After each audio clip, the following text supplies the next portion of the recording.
इंतहाई वाज़े और दिलचस्प पेशगोई। हज़रत बाबा गुरु नानक जिन्होंने 1539 में वफ़ात पाई, इनकी किताब में से एक सिख बुजुर्ग आने वाले मसीह मौद अलैहिस्सलाम का जिक्र कादियान के हवाले से पढ़कर सुना रहे हैं। हाँ हुण वस्तु न पइयो कादियां जी लिखण लेख कराणू। वस्तु न पइयो कादियां जी लिखण लेख कराणू। थिति वारू न जोगी जाने रुति महो न कोई। जा करता सिरठी को साजे आपे जाने सोई।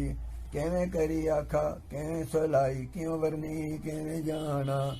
नानक आखणी सबको आखे एक दू एक सियाणा। वड्डा साहिब उच्चा न कीता जा का होवे। वड्डा साहिब वड्डी नाई कीता जा का होवे। नानक जे को आपू जाने अगे ज्ञान सोहे। अगे ज्ञान सो जाता है अपने आप ਨੂੰ ਜਾਣ ਲੈ। ਕਾਦੀਆਂ ਵਿੱਚ ਵਸਤੂ ਨਹੀਂ ਪੈਣਾ ਹੈ।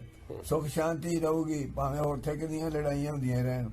ਕਾਦੀਆਂ ਵਿੱਚ ਸੁਖ ਸ਼ਾਂਤੀ ਰਹੂਗੀ ਇੱਥੇ ਕੋਈ ਵੀ ਪਰੇਸ਼ਾਨੀ ਨਾ ਕਿਸੇ ਨੂੰ ਵੀ ਆਊਗੀ। ਵਸਤੂ ਨਾ ਪਈਓ ਕਾਦੀਆਂ ਜੀ ਲਿਖਣ ਲੇਖ ਕਰਾਣੂ। ਥਿਤੀ ਵਾਰੂ ਨਾ ਜੋਗੀ ਜਾਣੇ ਅਰੁਤੀ ਮਾਹੋ